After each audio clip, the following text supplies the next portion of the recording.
Good morning, children. This is English lesson.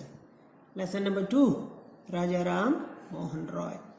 You have to read to understand our ನಮ್ಮ India ದೇಶದ ಮುಖ್ಯ ಪಾತ್ರ ಸಾಮಾಜಿಕ ನಿಮಗೆ ಇದು ಗೊತ್ತಾಗುತ್ತಾ ಇಲ್ವೋ ಸಾಮಾಜಿಕ ಬದಲಾವಣೆ. ನಾನೊಂದು 2-3 ಇನ್ಸಿಡೆಂಟ್ಸ್ ಹೇಳಿದ್ರೆ ಇವರ ಮಹತ್ವ ನಿಮಗೆ ಗೊತ್ತಾಗುತ್ತೆ. ಹೇಗೆ ಇವರನ್ನ ಮರಿ ಹಾಗೇ ಇಲ್ಲ ಆಯಿತಾ. ಯಾತಕ್ಕೆ ಅಂದರೆ ಹಿಂದಿನ ಕಾಲದಲ್ಲಿ ಏನು ಮಾಡ್ತಾಯಿದ್ರು, ಈಗ ಗಂಡ ಹೆಂಡತಿ ಇರ್ತಾರೆ ಇಬ್ಬರು ಅಂತ ಇಟ್ಕೊಳ್ಳಿ. ಗಂಡ ಸತ್ತೋಗ್ಬಿಟ್ರೆ ಏನು ಮಾಡಬೇಕಾಗಿತ್ತು, ಗಂಡನಿಗೆ ಬೆಂಕಿ ಹಚ್ಚಿ ಶವನ ನೀವೆಲ್ಲರೂ ಸುಡ್ತಾರಲ್ಲ, ಈಗ ನೋಡಿದಿರಲ್ವಾ.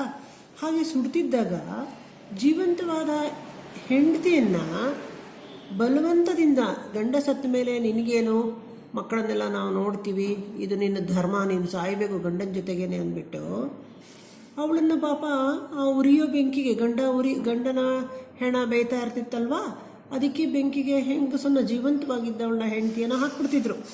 ಆಮೇಲೆ ನಾವೇನು ಹಾಕೋದಿಲ್ಲ, ನೀನೇನೇ ನೆಗಿಬೇಕು ಮೇಲಿಂದ ಅಂದ್ಬಿಟ್ಟು ಮೇಲೆ ಒಂದು ಅಟ್ಟ ಥರ ಒಂದು ಸ್ಮಶಾನದಲ್ಲಿ ಬೆಂಕಿ ಉರಿತಾ ಇದ್ದಾಗ ಅವಳಿಗೆ ಒಂದು ಅಟ್ಟಣಿಗೆ ಥರ ಒಂದು ಮೇಲೆ ಹತ್ತಿ ಹೋಗೋ ಹಾಗೆ ಏಣಿ ಥರ ಕಟ್ಟಿ ಆ ಬೆಂಕಿ ದಗದಗ ಅಂತ ಉರಿಯೋ ಬೆಂಕಿ